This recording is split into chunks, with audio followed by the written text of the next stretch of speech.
Depois chegaram juntos, né?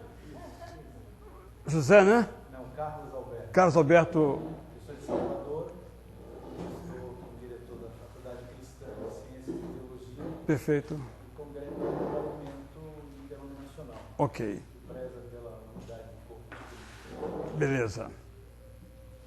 Robson? Robson Ramos, Resende, pastor na primeira igreja batista em Resende. Batista, tá vendo? De vez em quando aparece uma alma assim, ilustrada. O senhor da esquina aí? Mauro. Mauro. Sou evangelista pasteriano. Para não deixar frustrado. Do lado imersionista ou do lado aspersionista? Complica, né? Chegou depois o meu colega de calvície ali? Maravilha, já somos dois. Somos dois, Mas o senhor está mais adiantado do que eu, mas eu chego lá. Eu chego lá. Meu nome é Sidney, sirvo ao Senhor na Assembleia de Deus, sou missionário na Espanha, no sul da Espanha, em Sevilha. Ah, Sevilha. Estamos de férias aqui, visitando a igreja. Nesse caso, estamos, se justifica, porque estamos junto com a família, né? Porque o pastor tem uma maneira de falar, nós pastoreamos, nós quem? Né? Mas é coisa de pastor, aquele papo de pastor, né? Que a gente tem que, às vezes, revelar para ver como é que as coisas vão. Alguém não se apresentou ainda? Formosa? Também não? Formosa. Então tem uma comunidade. Olha, é o seguinte, aqui a igreja Formosa é a maioria. Então os demais, por favor, fiquem nos seus devidos lugares, entendeu? Muito bem. Oi. Sim. Fazer um resumo, tá bem. Ok. Tá já, porque o microfone está aqui comigo. Muito bem, gente. Eu sou Israel Belo de Azevedo. Eu, no momento, há 10 anos, sou pastor da Igreja Batista Itacuruçá, que fica na Tijuca, um bairro do Rio de Janeiro. É uma distinção importante, porque existe uma outra localidade na praia, chamada Itacuruçá, e que gera muitas confusões. Muito bem. Eu tenho grande prazer em estar aqui com vocês. Solicitei esse formato porque, até ouvindo vocês todos, eu não tenho assim nenhuma novidade a trazer a vocês sobre o tema, mas queria propor que nós trocássemos algumas ideias, porque vejo que o nosso momento é um momento de alegria e de perplexidade. Recentemente, o sociólogo Paul Freston disse, escreveu e deu uma entrevista afirmando que o protestantismo vai declinar no Brasil. Ou seja, ele ainda está num crescimento demográfico lento, em que a tendência, estatisticamente falando, é que haja uma acomodação e, quem sabe, um declínio demográfico. E é claro que no auditório se levantaram vozes dizendo não, que Deus não vai permitir tal coisa, que a sua igreja não cresça. Eu trago esse aspecto porque nós todos estamos aqui num mesmo momento, isto é, o protestantismo no Brasil vem experimentando, talvez já demonstrando isso que o Freston disse, um crescimento muito significativo, com uma influência extra-religiosa no vocabulário das pessoas. Você hoje ouve artistas que não tem nenhum vínculo religioso falando em bênção, abençoar, e usando verbos que um dia, ou substantivos, foram exclusivos do meio evangélico. Isso é muito interessante, porque a linguagem é altamente reveladora. Segundo ponto. Há alguns anos, o Ariovaldo Ramos fez uma provocação num evento similar a este, no qual ele sugeria que houvesse um concílio para se determinar o que é ser protestante ou não. Curto e grosso, a Igreja Universal pode ser chamada de protestante ou evangélica? Há alguns anos, lá em nossa cidade, nosso bairro, nós promovemos um evento na praça, se chamava Culto pela Paz, o nome não me lembro agora. E eu que liderei esse movimento, e num certo momento eu fui questionado por que eu não convidei a Universal. Eu convidei a Assembleia de Deus, que não compareceu, convidei outros grupos pentecostais que compareceram, outras igrejas batistas que compareceram muito pouco, presbiterianas que não compareceram, compareceram, não eram formosas, mas compareceram, e não convidei a Universal. E, na verdade, quando o comitê se reuniu para preparar o evento, nem sequer se cogitou.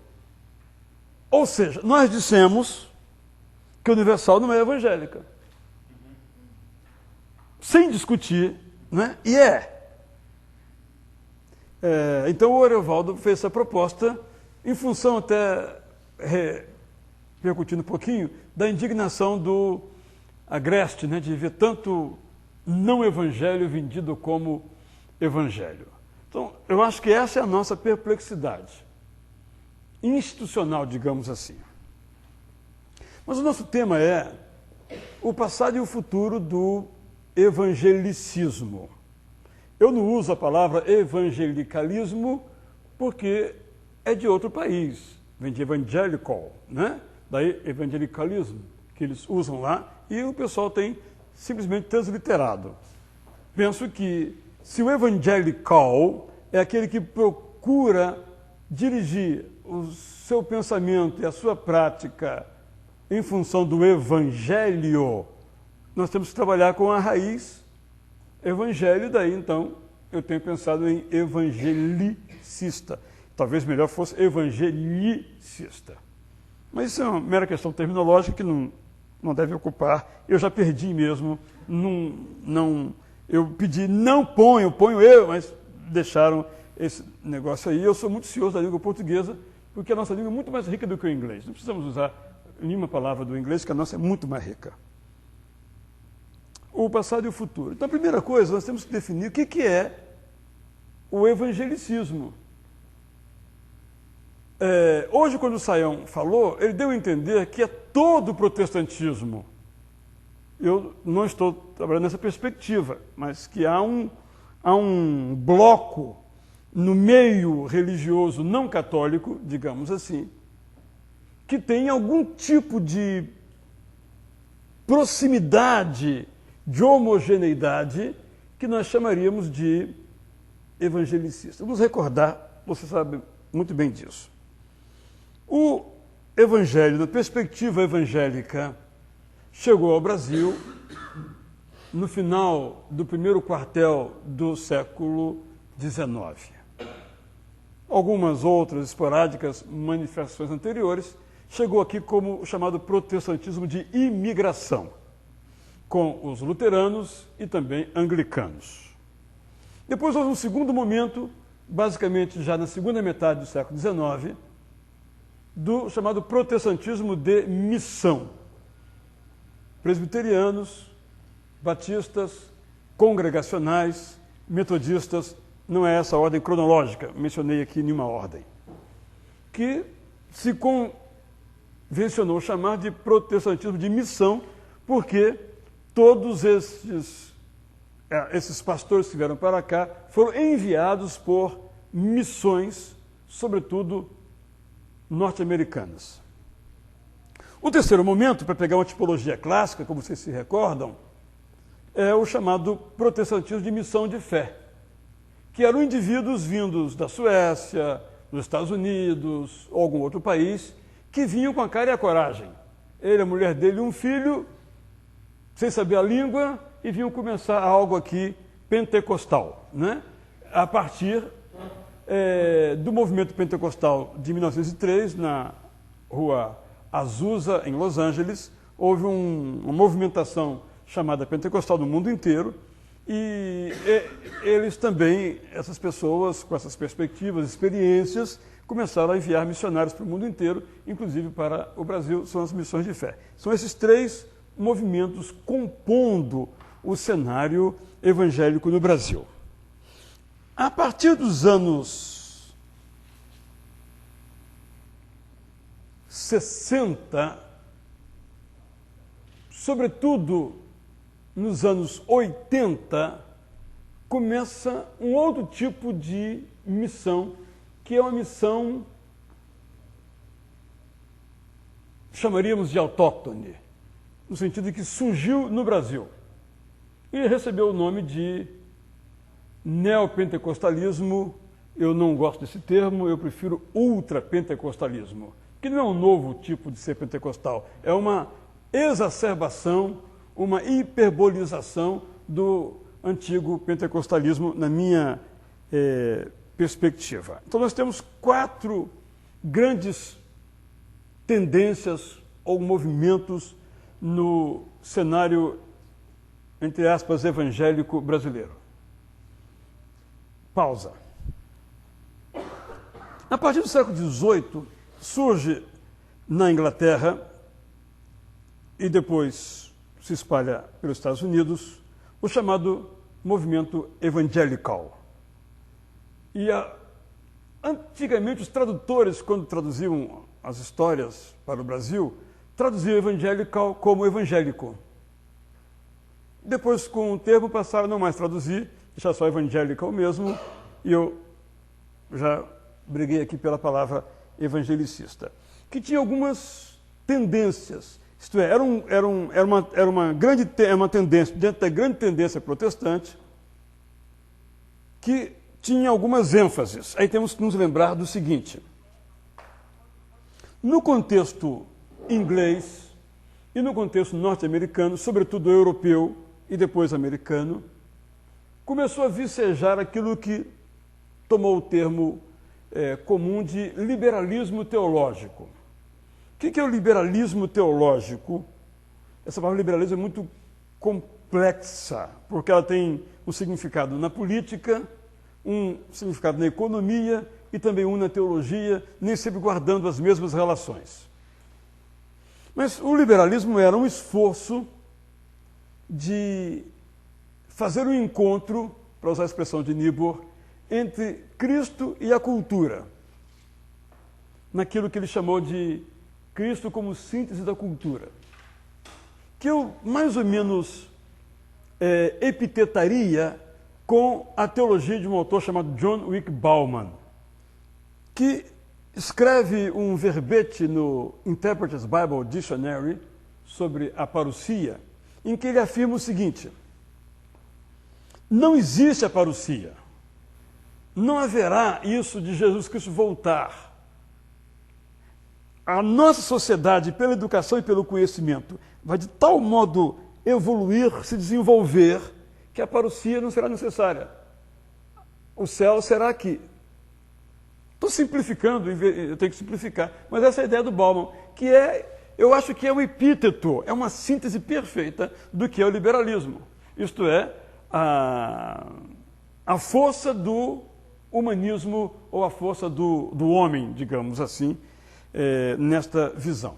Então, aí temos todas as outras dificuldades, aí vem a chamada demitologização de Bultmann e outras visões teológicas inscritas no interior disso que recebeu o nome genérico de liberalismo e que o Karl Bassmann, quando ele fez uma intervenção hoje lá, mais ou menos repercutiu, resultando na visão dele no fim do movimento missionário. Então, é nesse contexto, então, que surge um desejo de afirmar algumas coisas profundamente evangélicas, tais como a centralidade da cruz de Jesus Cristo, ou cristocentrismo, ou crucicentrismo, como se queira utilizar. É uma das marcas, portanto, dessa visão evangelicista. A outra é a autoridade da Bíblia. Sem chegar a uma visão fundamentalista da hermenêutica ou da exegese, a afirmação de que todo o nosso pensamento e a nossa ação devem derivar da Bíblia, como nossa regra, para usar o termo batista, a expressão batista, nossa regra de fé e prática. Eu sei que outros usam outras expressões, mas que o significado é basicamente o mesmo. Uma terceira tendência é aquilo que alguns chamam de conversionismo, isto é, a igreja como sendo formada por uma comunidade de regenerados, o que é muito claro entre os batistas, que só batizam pessoas que deem o seu testemunho, diferentemente de outras confissões que fazem um outro tipo de abordagem, mas permanece a mesma ideia conversionista do novo nascimento, né? Da necessidade de uma experiência em algum momento anterior ao batismo ou anterior ao batismo, de uma experiência renovadora, transformadora, regeneradora. E a quarta tendência é a tendência a um ativismo ou ao exercício de uma atividade interventiva na sociedade, ou através da obra missionária de conversão, ou através de algum movimento que vise a transformação da sociedade. Então essas quatro marcas estão presentes nisso que em inglês se chama então Evangelical Movement ou o movimento evangelicista. A pergunta é: quem hoje no Brasil, voltando então aos quatro grandes grupos que formam o espelho, o espectro evangélico no Brasil, pode ser catalogado como evangelicista? Então vejamos. Vamos começar pela maior, assim ela se diz, né? Ou a segunda talvez, que é a Igreja Universal do Reino de Deus. Conversão, essa palavra não existe, não há conversão na Igreja Universal, né? Não é algo que... o que há é uma adesão, para usar o termo do R.R. Soares, é uma associação, você se associa, né? Mas não há ênfase em nenhuma conversão. Estou falando aqui da Universal. Cristo também não é uma igreja cristocêntrica. Eu tenho uma experiência pessoal dramática com relação à Universal. Eu, por uma questão meramente incidental, participei de um culto na Universal, enquanto eu esperava meu carro ser consertado numa oficina próxima, na catedral principal lá do Rio de Janeiro, num bairro chamado Del Castilho. E adentrei ao templo, era um culto da manhã, cujo nome não me lembro agora, e eram 9 horas da manhã de segunda-feira. Devia ter um templo, acho que deve caber ali umas 10, 12 mil pessoas, devia ter umas 3 mil pessoas às 9 horas da manhã. E em nenhum momento se falou de Jesus naquele culto. Em nenhum momento. Nem de graça. E nem de reino de Deus. Eu saí horrorizado. Né? Hein? Nem música. Tinha um orguinho lá, me parece, tá? Mas é um cara falando o tempo todo e tal. E não há graça. A ideia de graça não existe. Naquele culto, irmãos, eu quero deixar bem claro que foi naquele culto. Então, só estou querendo fazer uma tentativa de análise para mostrar que a Igreja Universal do Reino de Deus não é uma igreja evangelicista ou evangelical naquele sentido, porque faltam, pelo menos, essas ênfases. O ativismo é forte. Eles são muito ativistas em todos os sentidos, como a gente sabe muito bem, mas não há ideia de conversão, não há ideia de centralidade de Cristo ou da cruz e nem da autoridade da Bíblia. A Bíblia é utilizada na hermenêutica que nós diríamos totalmente alegorizante. Eles têm o culto dos 318. Por que culto 8 dos 318. É porque realmente Abraão tinha lá o seu exército, era formado de 318 generais ou valentes, ou homens, sei lá o quê. Então, só aquilo. A história de Abraão, mas 318, vem de lá. Então, nesse sentido, mas não tem autoridade da Bíblia. Então, nós já excluímos um grupo, e todos aqueles que estão no mesmo rol teológico, penso que não são evangelicistas. A Igreja Mundial do Poder de Deus, conheço muito pouco, só que vejo pela televisão, também não se filia. A Igreja que também não se filie, embora ela não seja tão radical quanto a Universal em algum desses princípios. Ela se parece mais uma igreja evangelicista, mas não é. Talvez eu noto que há na igreja uma certa tensão. O missionário RR, me parece, tendendo para a igreja evangelicista, mas os caras novos estão surgindo tendendo para a igreja tipo Universal. Eu vejo de longe assim um pouquinho esse movimento, não sei quem acompanha, se pode concordar comigo ou não. E a Assembleia de Deus? Tem aqui um representante, dois, né? 4 representantes. Seria a Assembleia de Deus uma igreja evangélica, no sentido de evangélico ou de evangelicista?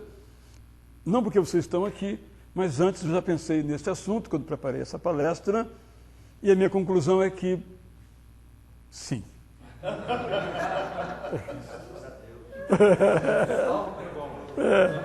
Por quê? Porque a Igreja Assembleia de Deus, exceto uma ou outra, digamos, uma outra prática fora do centro assembleano, né? Segundo um gramático, não tem o i, é um assembleano. E é uma briga que eu tenho com ele, mas, não sei, vocês usam assembleano, né? Ele diz que não tem o i de jeito nenhum pela gramática. Mas esse é outro capítulo, não será resolvido esse capítulo aqui nesta tarde. Mas então, nós temos de fato uma ênfase na Assembleia de Deus à conversão, é algo bem explícito e radical. Nós temos uma ênfase à cruz ou a Cristo, bastante claro. Nós temos uma ênfase na autoridade da Bíblia, apesar de existir um certo iluminismo, né? A ideia da inspiração direta de Deus. Mas quando você ouve os pregadores da Assembleia de Deus, ou das Assembleias de Deus, os que se tornam públicos, você tem muito mais ênfase. Aqui está o que diz a palavra de Deus e pouquíssima experiência pessoal, que como começou a Assembleia de Deus, é bom dizer isso, né? A Assembleia de Deus começou numa igreja batista em Belém do Pará, e a distinção à época, durante algum tempo, foi a revelação direta, o que deixaria de ser uma igreja evangelicista. Mas me parece que a Assembleia de Deus fez um movimento em direção à Bíblia, em ser mais centrada na Bíblia. Mas sim, pode depois abrir o debate e discutir. Daqui a pouco eu vou fazer uma pausa aqui na minha exposição para a gente conversar, depois irmos para o futuro, se tempo houver. Espero que o tempo me salve e nós já temos que falar do futuro, porque falar do futuro é muito difícil, né? Então penso que a Assembleia de Deus está aí nesse rol e são as que de fato importam. A pergunta é, e os metodistas? Estou aqui para provocar, meu negócio é provocar. Eu penso que os metodistas, uma parte é evangelicista, outra parte não mais. Isto é,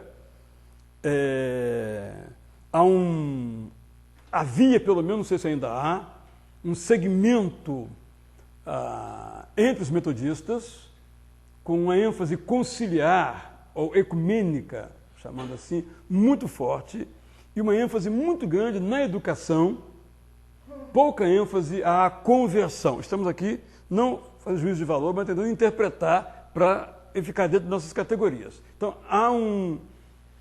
houve uma tensão muito grande. A Igreja Metodista fez algo muito sábio. Em vez de fazer como os batistas, os presbiterianos, que expulsaram os dissidentes, a Metodista conseguiu colocar todo no mesmo saco. o que torna difícil quem está de fora identificar. Então você tem metodista hoje altamente pentecostal, ultra pentecostal, você tem metodista bastante tradicional, tudo na mesma metodista. Além da wesleyana, que foi uma divisão anterior, eu acho que, sabiamente agora, os metodistas não embarcaram nessa de caçar os bruxos e expulsar. Está todo mundo ali fazendo um movimento ali, vamos ver o que é que vai dar. O pêndulo, me parece que nesse momento está mais para o metodismo mais evangelicista e menos para o metodismo conciliar ou ecumênico. Então, esses são os elementos assim. Os demais presbiterianos, me parece que, sem nenhuma gentileza, são evangelicistas e os batistas também, possivelmente, sejam. Muito bem. Eu quero só completar a minha análise falando um pouquinho sobre demografia, né? Aí eu gostaria que vocês se manifestassem sobre aquilo que eu falei aqui. Os metodistas não cresceram. Dos chamados protestantes históricos, protestantes... Ah, sim, não falei dos luteranos, né? Desculpa. Os luteranos são evangelicistas ou não? Uma parte sim, outra parte não. Isto é, há uma parte da igreja luterana, estou falando a ISLB. A ILB, ela é bem compromissada com o ideal evangelicista. Né? Valdir Raul Sternagel é o principal representante, o pessoal de São Bento do Sul, ou Sapucaia, ou uma coisa que é assim, Santa Catarina, etc. E tal. E dentro da ISLB, que é a Igreja Evangélica de Confissão Luterana, que é a maior, tem um grande seminário, e etc., nós temos essa tensão também. Há uma tensão no sentido de haver um grupo evangelicista e um grupo que seria mais conciliar e menos ênfase nesses aspectos que eu mencionei, esses 4 colunas, aí, 4 pilares do movimento evangelicista. Em termos demográficos, bom, anglicano, a mesma tensão, né? Você tem anglicano católico, eles se dizem católicos, alguns anglicanos, e anglicanos evangélicos. Então, eles estão ali presentes. Vocês têm acompanhado o racha que houve agora, há algum tempo, com Robson Cavalcante, que não foi uma questão doutrinária, foi uma questão de ética, basicamente ética sexual, né, e moral sexual. Mas houve isso, digamos assim, catapultou uma divisão que já havia por uma razão doutrinária. Então você tem o John Stott, que é digamos assim, a pessoa que mais encarna hoje no mundo inteiro o ideário evangelicista. Ele é anglicano. E aí você tem outros tipos de anglicanismo que estariam fora do movimento evangelicista, nesta superficial e sucinta análise que eu fiz aqui. Bom, demograficamente, eu termino essa primeira parte. O protestantismo de imigração, leia-se, luteranismo e anglicanismo, ficou o luteranismo restrito aos seus grupos étnicos. Até hoje, os luteranos, me refiro da SLB, sobretudo, não têm, embora sejam brasileiros, e são mesmo, se digam brasileiros e o são, procuram missionar aos brasileiros, eles não tiveram uma adesão, um crescimento demográfico fora da etnia, de modo significativo, né? Ainda são vistos como alemães, filhos de alemães, netos de alemães, uma igreja ainda da germanidade, da Germantum, né? Bem, os anglicanos são um grupo quantitativo muito inexpressivo, não ficaram jungidos ao aspecto étnico, mas também não se desenvolveram, não houve um crescimento numérico significativo. Os metodistas, que tinham maior potencial de crescimento dos grupos, esses históricos, eu não falei dos congressionais, do mesmo grupo, cresceu muito pouco. E aqui tem uma possível análise muito paradoxal. Por que os metodistas cresceram pouco? Hoje, eles devem estar em torno de 200 mil. Você sabe qual é o número de metodistas do Brasil? 200 mil, né? O que é muito pouco. eles foram muito ativos e eu tenho duas explicações para esse fracasso quantitativo dos metodistas. O regime do pastorado itinerante. Quer dizer, um pastor tinha que ficar numa cidade 1 ano, no máximo 2 anos, e para outro lugar. Então, em 1 ou 2 anos ninguém constrói absolutamente nada, além de destruir as famílias. Eu acho que essa é a explicação. E a segunda explicação é que os metodistas se dedicaram à educação prioritariamente. E educação não resulta em conversão. Quem pensar em educação com fins de crescimento de igreja, esquece, não resulta. Os presbiterianos cresceram um pouco mais, não sei em quantos estão hoje, talvez 300 e poucos mil, muito aquém do que poderiam crescer. Não tenho nenhuma explicação, tenho só uma suspeita que não vou mencionar, mas de fato desses grupos também não houve crescimento. Congregacionais, eu até prefacei um livro agora, de um rapaz que fez um estudo sobre os congregacionais, e os congregacionais, coerentes com a sua teologia, sempre foram uma espécie de federação de igrejas, sem nenhuma unidade, ou sem uma grande unidade. Também não tiveram um crescimento significativo no Brasil. Então, desses grupos do chamado protestantismo de missão, os que cresceram mais foram os batistas, que estão hoje formalmente da Convenção Batista Brasileira, 1.100.000. Com outros grupos, talvez 1,5 milhão. Mas, segundo o IBGE, 3 milhões. A diferença é ao contrário, né? A Assembleia de Deus, o IBGE dá um número, eles dizem que tem um triplo. Os batistas, o IBGE dá um número, os batistas dizem que tem um terço. A explicação é muito simples. É que o IBGE conta a declaração do indivíduo. Eu sou batista, ele escreve lá. E o batista conta que está no hall de membros. Então, o ex-membro, ele se diz batista. O filho do batista, ele se diz batista. O IBGE anota isso lá. E o batista não considera esse pessoal, que é uma dificuldade grande aí em termos de estudos demográficos. Por que os batistas cresceram mais do que os outros? Foi a ênfase convencionista muito forte.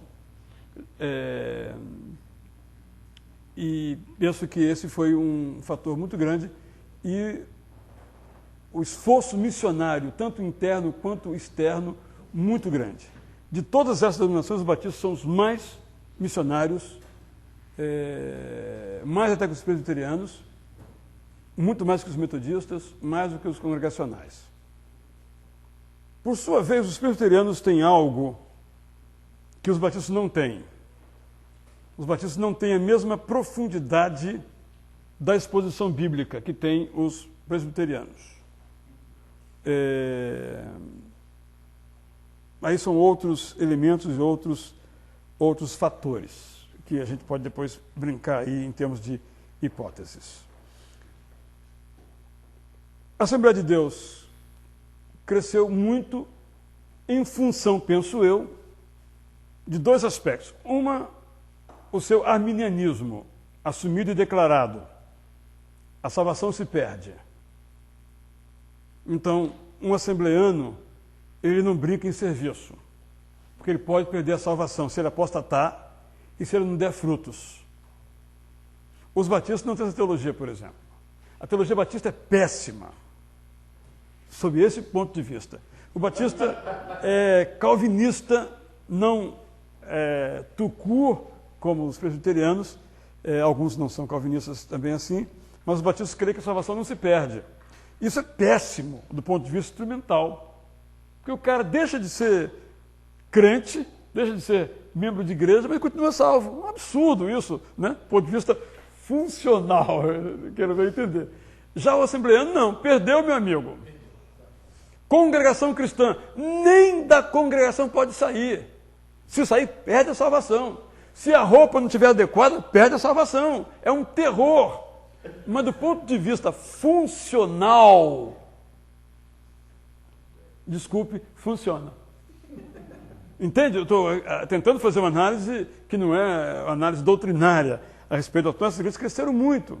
A Assembleia de Deus, ao meu ver, tem esse aspecto do arminianismo, da perda de salvação, e do estímulo, desculpe, vou usar a expressão em inglês agora, ao self-made man ou a self-made church. Quer dizer, cada um põe uma plaquinha Assembleia de Deus e está tudo bem.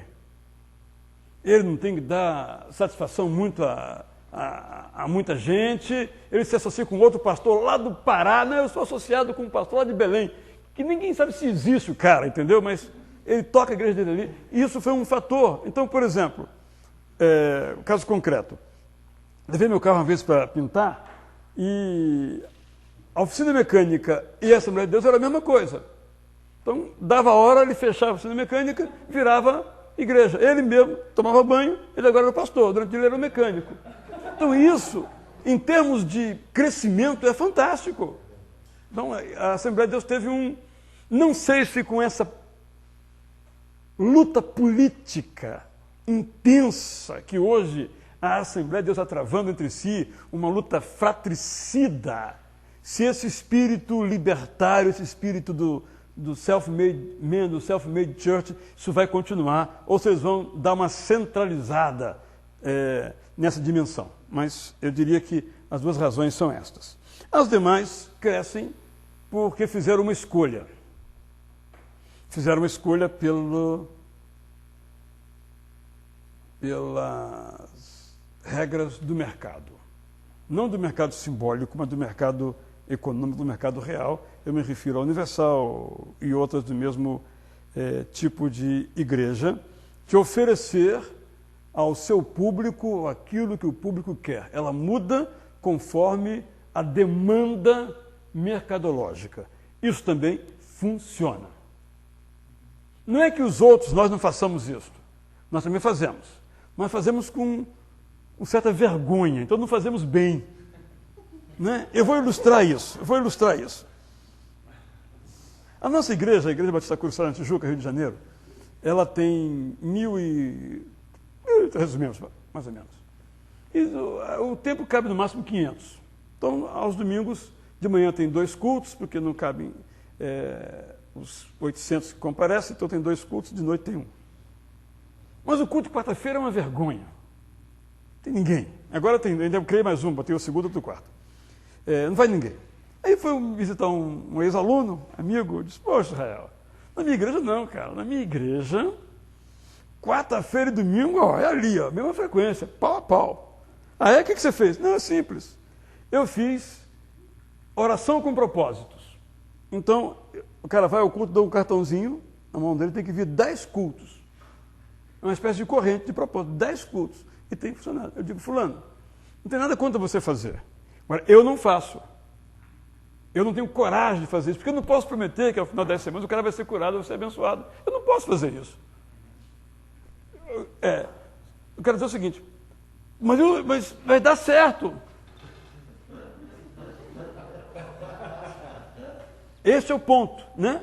E conversava aqui com o Valderrama ali, antes da coisa, o drama nosso, que eu quero tratar na segunda parte, se tempo houver, o drama nosso de ver outras coisas dando certo e a gente, às vezes, diz, eu não vou fazer, porque não concorda, ou às vezes não percebe, é um drama, porque a gente mesmo se cobra. Como é que o meu vizinho começou com 50 e está com 300, e eu comecei com 50 ou com 55? Bom, então está aqui a fórmula. Quarta-feira, orando com propósitos, que vai encher também. E o cara teve 10 semanas, né, e tal. Não pode faltar nenhuma. Se faltar, a bênção não vem. Bem, então, essa é uma... Vou daqui a pouco mencionar isso. Então, este digamos, é uma tentativa muito superficial, concordiana, de tentar entender aquilo que estamos chamando, então, de movimento evangelicista no Brasil. Então, eu queria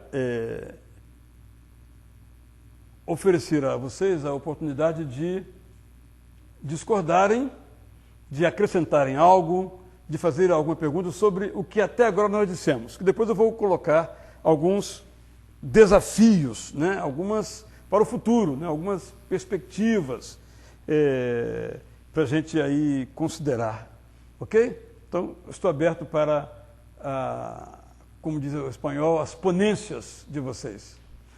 Alguém quer falar? Ah, sim, vamos aqui, então. Eu tenho que repetir o som dele, não é isso? Tá. O senhor mencionou no decorrer da sua exposição a Igreja Congregação Cristã do Brasil. Uhum. Ela está no bojo evangelicista ou não? O que você acha? Ele perguntou se a congregação está no bojo evangelicista ou não. Qual a sua opinião? Tem uma forte impressão que não. Certo. Eu conheço muito pouco da igreja. O que eu conheço é que não. Que, por exemplo, eles têm muito forte a ideia da revelação, que alguém revela. Então a Bíblia é algo que não tem a mesma centralidade que tem na atual Assembleia de Deus, que não tinha no passado. Mas no presente eu penso que tem, embora tenha os elementos de revelação, mas não tem a mesma força litúrgica, né? Então eu penso que, além disso, a congregação cristã, ela, na dimensão ética, não bíblica, está mais próxima do fundamentalismo do que do conservadorismo. Aí é uma distinção arbitrária que estamos fazendo, mas eu não a classificaria também no rol de evangelicista, também não, mas com receio, né? Com receio. A gente tem que conhecer um pouco mais para poder fazer um juízo, certo? Sim, Ruth. Eu acredito que não também pela vinculação da salvação à própria congregação. Certo. Uhum. Isso é bem sério. Ela disse que, eu estou repetindo por causa da gravação, que a congregação também não deve ser evangelicista pela ligação que há entre a salvação e o pertencimento àquela igreja. É interessante, o Russo Gonzalez hoje foi fantástico, né? Mostrando esse negócio da salvação. Então, a ideia católica, ele citou Cipriano, né, de que fora da igreja não há salvação, uma leitura que se fez foi uma leitura sacramentalista. Isto é, fora do sacramento que a Igreja Católica Apostólica Romana ministra, não há salvação. Mutatis mutandis é o que acontece com a congregação, em alto grau, e em menor grau com a Assembleia de Deus. Pelo menos até os anos 50, mudando um pouquinho de lá para cá. Sim, Robson.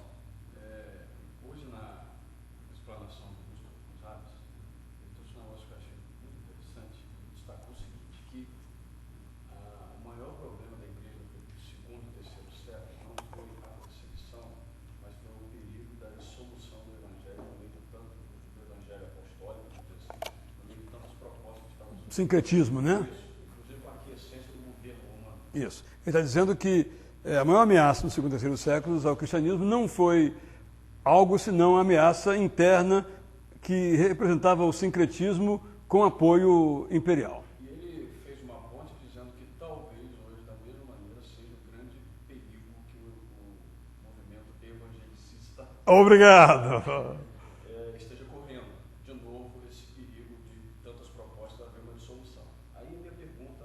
Então, hoje, há um mesmo risco de, diante de tantas propostas, cada um pega um pouquinho daqui, um pouquinho dali, ter a mesma dissolução dessa unidade, no sentido desse conjunto evangélico. Juntando a tese dele a essa provocação que você traz para nós, minha pergunta é a seguinte: seria então necessário para colocarmos de maneira clara, você acha que seria efetivamente fazer uma diferenciação entre aquilo que é movimento progressista e não é?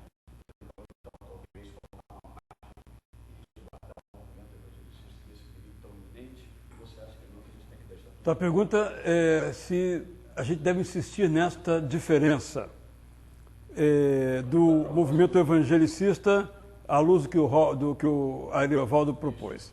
Qual é o grande problema, Robson? Você é pastor. Aí você vai se hospedar num hotel, preenche sua ficha. Aí está lá assim, Robson Ramos, ministro evangélico ou pastor batista, ou pastor. Aí pega lá sua ficha o atendente e diz, o que ele pensa? Ele pensa que você é um picareta. Eu peguei um táxi em Santa Catarina Eu estava lá a serviço e o cara perguntou, quem é que paga a sua corrida? O taxista. O que está por trás disso? Então, o grande problema nosso hoje, e aí tem um reflexo grande sobre a missão. Eu digo, vá à minha igreja. Aí o cara, se não disse, pensa, está louco, vou arrancar o meu dinheiro lá. Vai ser uma gritaria, só vou falar do demônio lá. Porque esta é a igreja que está na mente das pessoas. Então, de certo modo, é um esforço apologético com a dimensão missionária marcar uma distinção com humildade, não que nós somos os bons e eles os ruins, mas há uma distinção. Então, hoje, nós evangelicistas, nós comparecemos perante a sociedade de um modo envergonhado. Então, por quê? Aí era o que eu ia mencionar no segundo ponto. Nós, presbiterianos, batistas, congregacionais, metodistas, estamos ausentes da televisão. Os metodistas têm um programinha porque é meia hora no sábado, do que eu conheço, isso é nada, é ridículo, em termos nacionais, né? Os presbiterianos também têm mesmo molde, meia hora, deve ser num canalzinho qualquer aí. Os batistas não tem nenhum, congregacional não tem nenhum. Então, quem não está na televisão não existe. Então, as pessoas não têm culpa de epitetar os pastores evangelicistas no mesmo modelo do outro, porque é o único que ele conhece. Então, nesse sentido, tem uma implicação sobre a missão. Este é um ponto que não é meramente uma questão de marketing, tem a ver, nessa perspectiva, com a nossa missão, que fica difícil de ser vivenciada. Ilustro. Um membro da nossa igreja, que trabalha numa grande estatal, ele convidava sempre seus colegas para ir à igreja, e sem chance, né? Aí um dia teve um casamento. Ele conseguiu, então, levar alguns amigos, não foram bodas dele, algo assim na família. Aí não falei que aqui é só dinheiro? Um casamento. Porque tinha os envelopes de contribuição nos bancos. Uma coisa inocente, nos falou em dinheiro no culto, mas como ele já tinha aquela prevenção criada por uma razão real, só o fato dele vir ali um envelope de contribuição, ele diz, olha, é igual, tudo igual. Não falei? Por isso que eu não venho aqui. Entende? Claro, má vontade, evidentemente, mas esse é o impedimento que a gente enfrenta, que a gente experimenta. Não sei se respondi a sua pergunta. No final da pergunta seria isso. Então, você acha que valeria a pena a gente fazer alguma coisa para que isso ficasse mais marcado ou não? Sobre o Congresso, a dificuldade é a seguinte. Como os evangelicistas não têm mídia, eles fariam o Congresso, o concílio, diriam quem é e quem não é, mas ninguém ficaria sabendo. É como numa igreja grande, você excluir um membro da igreja. Faz nenhuma diferença. O cara continua indo lá, quem sabe que ele foi excluído ou não? Né? Mais ou menos isso. Ok? Mais alguém quer? Sim. Tem duas perguntas. Uma delas é assim, o senhor encaixaria dentro desse mesmo critério de análise sobre a igreja cristã, dessa mesma decisão de julgamento que foi feito a respeito da congregação cristã? E a outra é o seguinte, como é que o senhor vê esse movimento sionista cristão que tem crescido assim, de uma forma significativa no evangelho? Tem algumas pessoas próximas, né, que são pessoas assim com testemunho realmente muito bom, pessoas dignas e que abraçaram essa causa de uma forma que eu diria ser um pouco assustadora. Né? Ok. Então, a segunda pergunta é sobre o sionismo cristão, falando em português grosso, chamado da meia-noite e quejando. Né? Onde é que ele se encaixa? Ou a Maranata cristã. Qual Maranata? A cristã Maranata é uma denominação que tem origem no Espírito Santo. Isso, Estado do Espírito Santo. Ok. Ela é bastante padronizada. E o horário de culto, ok. construídas. Não, porque no Rio de Janeiro tem duas maranatas, no Rio de Janeiro. Esta e uma outra, que é Evangélica Missionária Maranata, que é outra característica. Por isso que eu perguntei. Eu diria que essa cristã maranata não é evangelicista, porque a revelação lá é muito forte. Eu perguntei porque justamente ela tem muito paralelo com isso que foi traçado. Os jovens, por exemplo, recebem revelações com quem deve se casar ou não. Então, eu acho que isso não parece, se esse é o aspecto. E também a alta recusa a qualquer tipo de mistura por parte deles, né? É um tipo também que eu chamaria de fundamentalismo não bíblico, mas moral ou ético.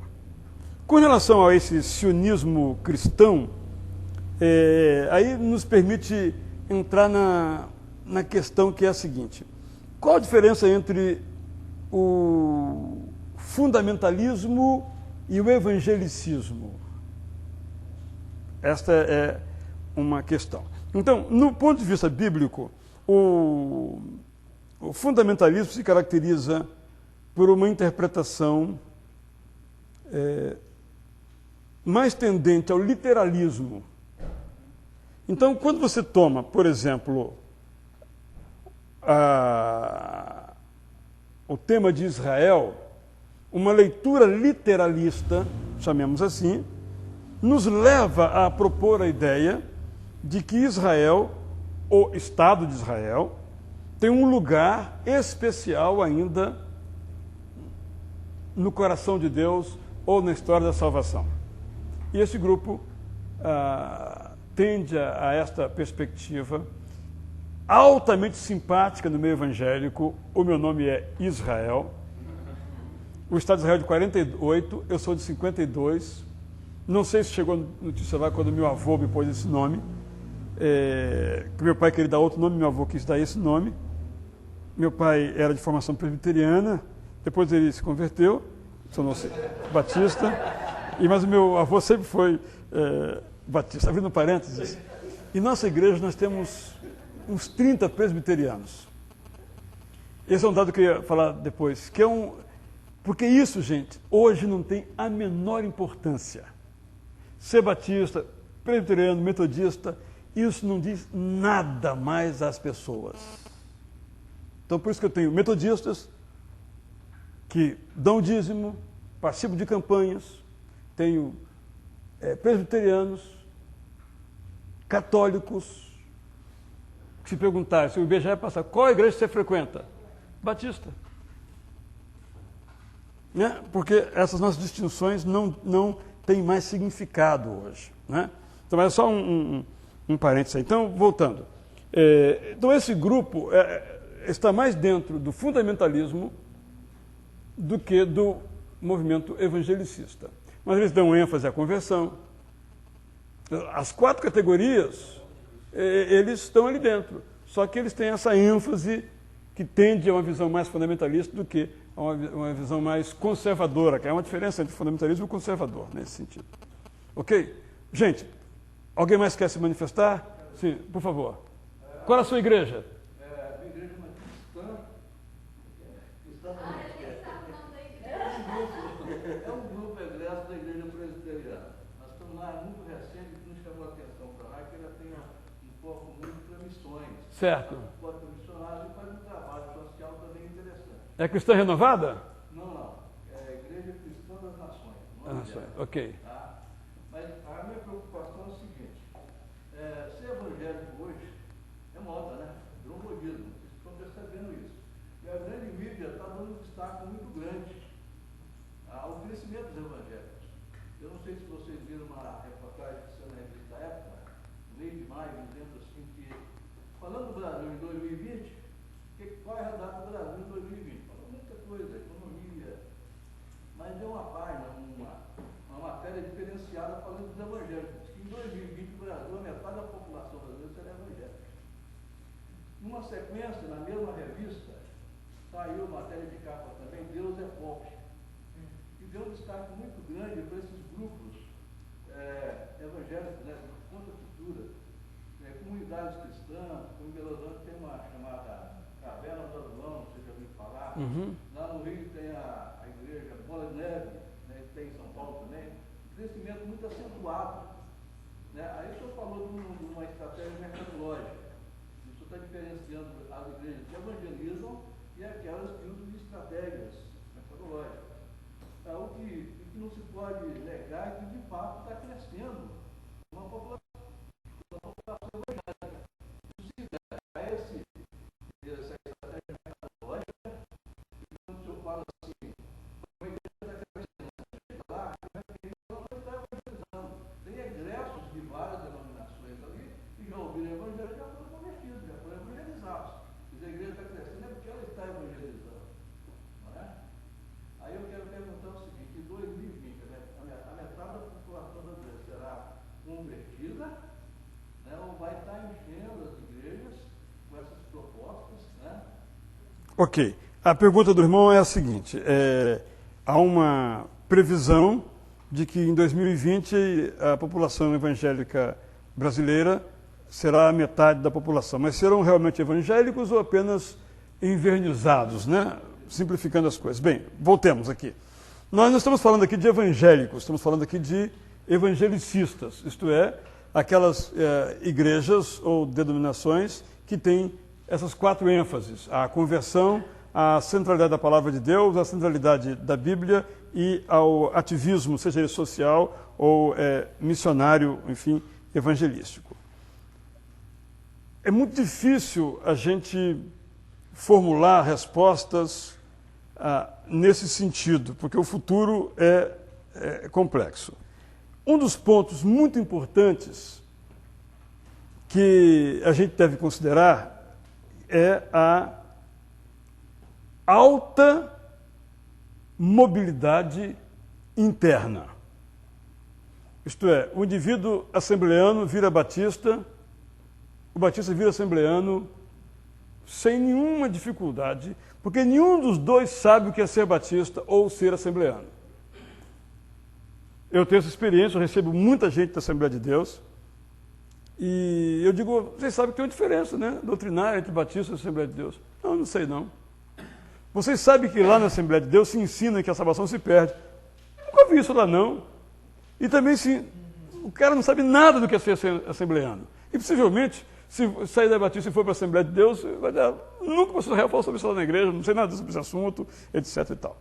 Então, é possível que parte do crescimento não exista, que apenas trocou de saco, mas é o mesmo conjunto geral, né?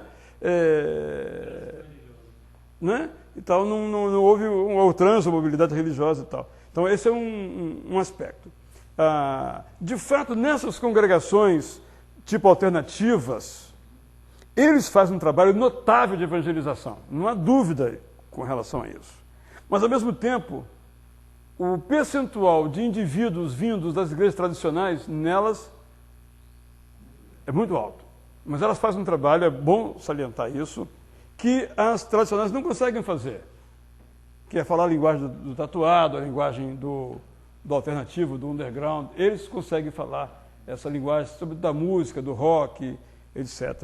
Eu tenho respeito, grande respeito por esse pessoal também. Mas vejo que há muita mobilidade, muito trânsito, alguém usou a expressão aqui boa, muito trânsito religioso, e é por isso que toda vez que sai um censo do IBGE, as lideranças da Assembleia de Deus, Universal, pulam. Não, nós temos tantos bilhões. Tá. Porque só conta os que entram, mas não conta os que saem. Né? Então esse é um problema. Sim, irmã. Se hoje nós estamos assim como se fôssemos... Todo mundo faria do mesmo saco. Uhum. Você falou, eu sou pastora metodista, ou eu sou membro da presbiteriana, grande coisa. E com o que a gente tem percebido até via internet, brigas feias entre as lideranças que já foram aí midiáticas, fica pior ainda. E hoje os católicos estão dizendo, os católicos estão dizendo, os filhos pródigos vão voltar. de fato, hoje lá quando se falou de unidade, na primeira parte lá da manhã, eu acho que a nossa grande dificuldade, vamos congregacionalizar a coisa. Por que a sua igreja não cresce mais que poderia crescer? Por causa dos seus membros. Não dão testemunho onde estão. Verdade ou mentira? Há uma expectativa que vê em 20 horas de ouvir outras mensagens na mídia, que vai lá na nossa igreja e não tem essa. Então, a vida da maior parte nossa, dos nossos crentes, não, eu me refiro ao aspecto ético, moral, ela não convida o outro a ir à sua igreja. Entende? Então, eu vou chegar ao ponto. Então, um dos nossos grandes problemas, eu estou chovendo no molhado, é uma crise de integridade, não só da liderança, vou chegar lá, mas da membresia em geral. Então, o crente passa a perna no outro tanto quanto o não crente. Só que o não crente que passa a perna no outro, como a expectativa em relação a ele era que ele não passasse a perna no outro, é devastadora. Esse antitestemunho, ele fecha a porta do céu para centenas de pessoas, um só. Então, os nossos crentes têm uma qualidade, vou chamar aqui, moral, muito baixa. Então, por exemplo, o Barna, George Barna, nos Estados Unidos, demonstrou que, não, foi o Gallup, demonstrou que o número de divórcios nos Estados Unidos de nascidos de novo e não nascidos de novo é o mesmo.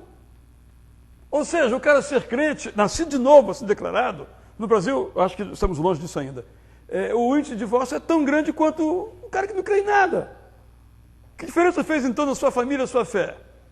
Então, eu acho que esse é um ponto. Eu acho que nós temos dois problemas, ao meu ver, como evangelicistas. Até conversava isso com o Valderrama ali. O primeiro é a qualidade de vida dos nossos crentes. O segundo, estratégia. Nós não temos estratégia, no bom sentido da palavra, não no mau sentido da palavra. Porque não basta você ter um excelente conteúdo. Se ninguém for lá ouvir, você não tem excelente conteúdo, né? E tal. Mas como você não confundir a estratégia legítima com a estratégia mercadológica, do tipo corrente de oração, oração com propósito, 10 semanas seguidas para você ser abençoado. Porque aí, qual é a diferença entre uma estratégia e outra? É que uma tem que ser validadamente validada pela Bíblia. E a Bíblia não me autoriza a dizer, olha, Deus disse que será abençoado. A Bíblia não me autoriza a fazer isso. Ou, vem aqui 10 semanas que não, você vai receber o que você quer de volta. Isso é coisa de cartomante, não é coisa da fé cristã. Certo? Eu acho que o aspecto ético é que distingue a estratégia. Não é nem se a estratégia é de um livro do Philip Kotler ou qualquer mercadologista ou não, mas o aspecto ético, se ela fere o nosso conteúdo essencial.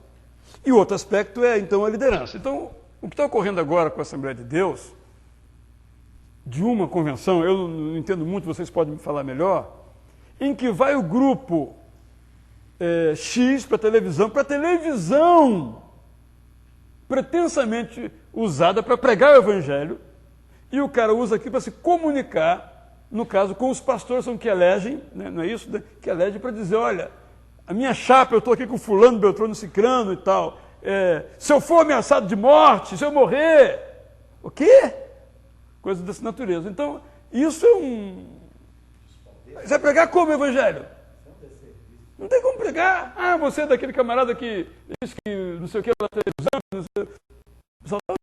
Gente, um programa que seja traço no Ibope,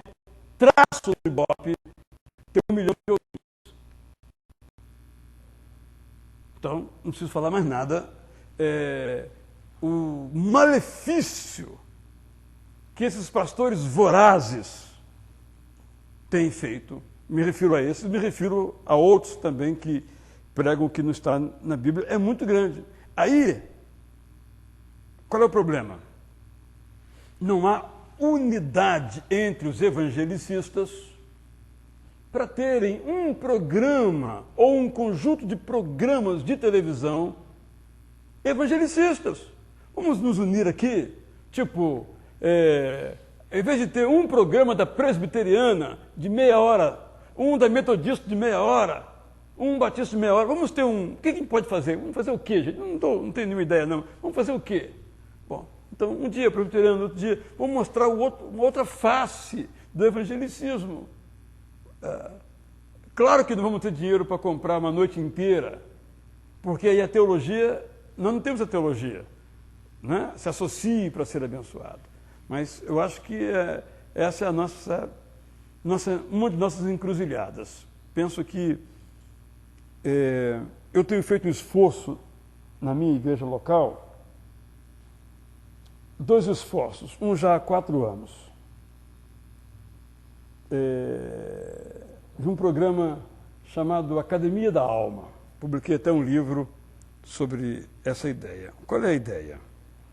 Então, durante 10 semanas, quarta-feira, nós discutimos disciplinas espirituais. Objetivo, a formação do caráter cristão. Porque, de fato, isto está ausente. E a outra, a ênfase na leitura da Bíblia. Estamos agora numa campanha de leitura do Novo Testamento.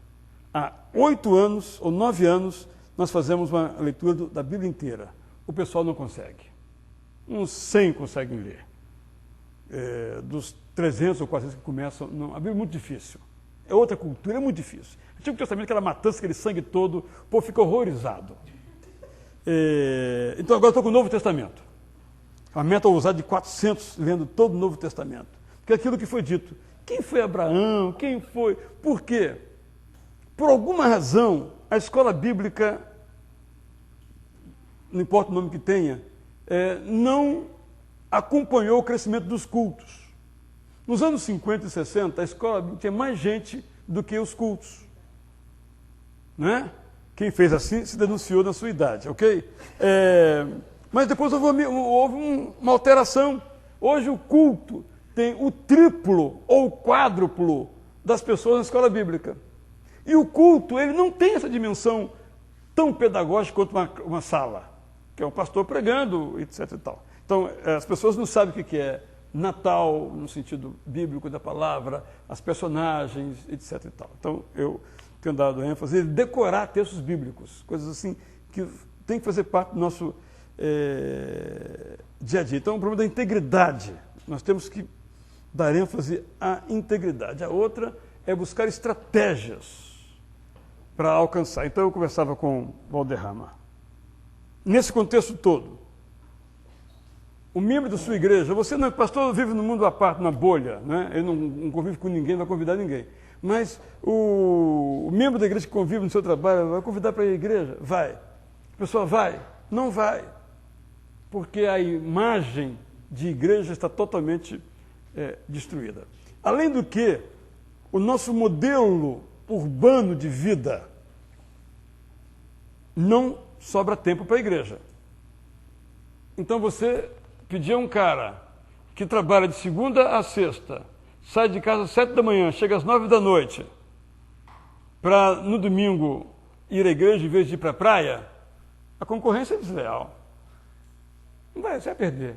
Então, são desafios que nós temos que encontrar nesse sentido. Mas eu estou acabando meu tempo, deixa eu falar de outros desafios que eu pensei nesse contexto aí das nossas realidades evangelicistas no Brasil.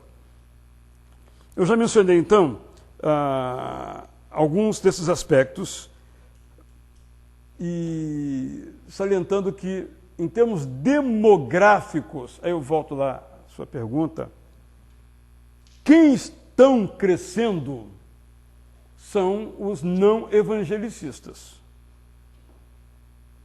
Os evangelicistas estão crescendo a uma taxa vegetativa. Não há um crescimento significativo ou exponencial. Presbiterianos não estão crescendo significativamente, eles podem me desmentir, eu ficarei feliz. Batistas não estão crescendo, muito acima do 1,8 anual, que é a taxa de crescimento do Brasil, eu acho que está esse número. Metodistas idem, congregacionais também. A Assembleia de Deus não sei como é que está agora, nesse momento. É muito difícil, porque eles não têm um rol tão organizado quanto as demais. Mas as outras estão crescendo. Mas esse crescimento é de gente que saiu da Batista e foi para lá? Ou são não evangélicos de algum modo? Não. É por isso que o IBGE vai dar o próximo censo. Em 2010 a gente vai, não é possível, o IBGE está comprado, conspiração contra os evangélicos. Gente, o IBGE é aquilo que as pessoas dizem. Ponto. Mas de erro? Tem, mas as pessoas dizem. Então, essa é uma preocupação. Outro grande desafio nosso é o desafio da teologia televisiva da prosperidade. A avalanche da prosperidade é irresistível.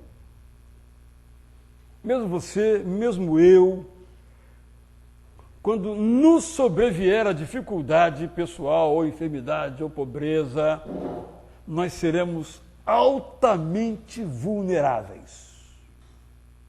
Estou sendo muito franco com os irmãos. E os nossos membros de igreja, então, chamou para orar num tal lugar, porque lá o fogo desce, porque lá a bênção vem, ele vai. Não todos, é claro, mas as pessoas vão. Depois retornam, eu nem crio caso, deixa aí, eles voltam. Porque lá não tem o que nossa igreja tem, né? Eu creio nisso, eu não creio nisso, eu faço outra coisa, né? Mas é um negócio muito forte. Agora, a grande indagação antropológica é a seguinte: a teologia da prosperidade é uma fraude bíblica e uma fraude sociológica. Isto é, ela não acontece. No entanto, o sucesso dela continua. Aramis, qual é o segredo disso? É um estudo. Porque qual seria a lógica? O cara vai para ser curado. Ele não é curado. Então, qual seria a lógica? Que ele, então, saísse de lá. Mas aí tem um outro elemento. O que a teologia diz? Você não foi curado, você não tem fé suficiente. Então, ela se realimenta, colocando a culpa não na teologia, mas na pessoa que a buscou. Mas é um fenômeno muito interessante, ao qual nós temos que estar muito atentos. Nós temos que pregar contra a teologia da prosperidade todo domingo. Porque de segunda a sábado é a única teologia que as pessoas ouvem. Então, no domingo você tem que fazer um ganchozinho e tentar desfazer o nó. Porque senão a coisa... Então, isso aí é realmente terrível. Você tem que pregar apologeticamente sempre, é horrível. Outro aspecto, voltando aqui aos 4 pilares do evangelicismo, é a nossa baixíssima voz na sociedade. Nós não falamos à sociedade sobre os temas, seja aborto, eutanásia. Nós sequer somos chamados. Nós não temos identidade. Por, ao meu ver, não estarmos nos meios de comunicação. E segundo, porque nós não temos uma reflexão sobre isso. Hoje, os metodistas tiveram muita reflexão sobre isso nos anos 90, 80, mas também acalmaram. Hoje, quem tem uma voz um pouco maior são os presbiterianos. Por quê? Os presbiterianos têm um clero acadêmico. Então, por exemplo, lá na Mackenzie, eles têm um grupo de professores que são sustentados. Tem a pachorra, não sei o que dizer a palavra pachorra, vou usar agora. Tem a pachorra de ter um historiador oficial, que é o Alderi. Nenhuma outra tem. Quer dizer, ele ganha para ser historiador oficial. Isso é o sonho de qualquer intelectual. Já pensou? Não, eu sou da igreja tal, mas eu ganho para escrever a história da igreja, para pensar teologicamente, porque isso não existe, né? Quer dizer, não é que não deva existir, mas na vida real não existe. Você que escreve seus livros, como é que você faz, né? Você tem que ter uma profissão, outra coisa, vira de noite, né? Você escreve seus livros assim, todo mundo aqui. O Alderi, aqui, nada desrespeitoso, meu amigo e tal, né? Ele é historiador oficial da igreja, é o título dele. E nem dá aula, me parece, grandes aulas, escrever artigos e tal. Então, hoje, no Mackenzie, no Underjump e no Mackenzie, tem uma elite intelectual que, penso eu, daqui uns 4, 5 anos vai dar um resultado interessante. Concordemos ou não, é outro capítulo, mas vai dar um conteúdo. Nós não temos. Então, hoje, se você, digamos, você na sua igreja, surge o seguinte problema, como foi no meu caso. Uma pessoa ligada diretamente à igreja recebeu uma proposta de uma universidade para fazer um transplante tipo transplante de medula óssea, mas não é bem isso não, é uma coisa mais radical e alternativa, experimental. E a pergunta que me fizeram, pastor, isso é válido ou não? Vai tirar todo o sangue dele, vai zerar o sangue dele, congelar o corpo dele e depois colocar um outro sangue, estou simplificando aqui na medula, E aí, o sangue não é fonte da vida? Bom, onde é que você vai, como é que você vai responder essa pergunta? Eu lidei com um problema recentemente que foi o da pesquisa dos genomas. Eu tive que me virar sozinho. Eu resolvi pregar um sermão sobre esse assunto, um dos mais longos que eu já preguei, 1h10. Ninguém piscou o olho. Eu acho que ele só perdeu quando eu preguei sobre o homossexualismo, que foi 1h20 também. Só para dizer, quando o assunto interessa, não importa o tempo, né? Mas eu tive que me virar sozinho. Eu não encontrei nenhum, isso já tem alguns meses, nenhum estudo evangélico sobre... Não, bioética tem, mas sobre especificamente o debate no Supremo Tribunal Federal. Aquela ADIM que ia discutir se era válido ou não a pesquisa com células-tronco. Eu tive que me virar sozinho. Gastei talvez umas 50 horas para preparar aquela mensagem. O que eu quero dizer é o seguinte, o ideal seria que tivesse alguém no meio evangelicista pensando isso e que eu pudesse ir lá e dizer, bom, aqui tem umas ideias e tal, eu uso as minhas aqui e tal. Cada um se vira por si mesmo, porque nós não temos. Então, por outro lado, se o Fantástico, vamos pensar assim, quiser entrevistar, ter a posição dos evangélicos sobre tal assunto, vai falar com quem? Depois que o Caio Fábio morreu, nesse sentido de liderança evangélica no Brasil, quem é que fala sobre os evangélicos? Guilhermino? No Rio? Talvez não. Quem mais? Essa é a nossa... Então a gente reclama que a imprensa também nos ignora, mas nós não estamos preparados também se ela vier nos entrevistar. Nossa linguagem é uma linguagem evangelicosa, só a gente mesmo entende. Essa é a nossa... Então a nossa inserção social, a nossa voz evangelicista está muito baixa. É algo que nós temos que refletir. É claro que o púlpito não é o lugar disso, mas é também o lugar disso. Não é? Temos que pregar sobre meio ambiente, temos que pregar sobre bioética, temos que pregar sobre o mundo do trabalho. As pessoas gastam a maior parte do seu tempo sobre um trabalho, e nós não pregamos sobre trabalho. E quando você prega, você fica assim, ó, ninguém pisca. Ó. Mas tem que falar da realidade, do cara da promoção injusta, do cara que passa a perna, do outro que usa aquele artifício, porque esse é o mundo do trabalho. A maioria faz aquilo que não gosta de fazer no trabalho. Você tem que dizer isso. Como você vai exercer sua profissão durante 20 anos, mas você não gosta de fazer, mas tem que fazer, dali você tira seu dinheiro. acho que a gente precisa, tanto na igreja local como no conjunto, tentar pensar mais isso. Isso é uma herança do movimento evangelista, essa inserção social, que no nosso caso tem sido muito baixa. Eu vou...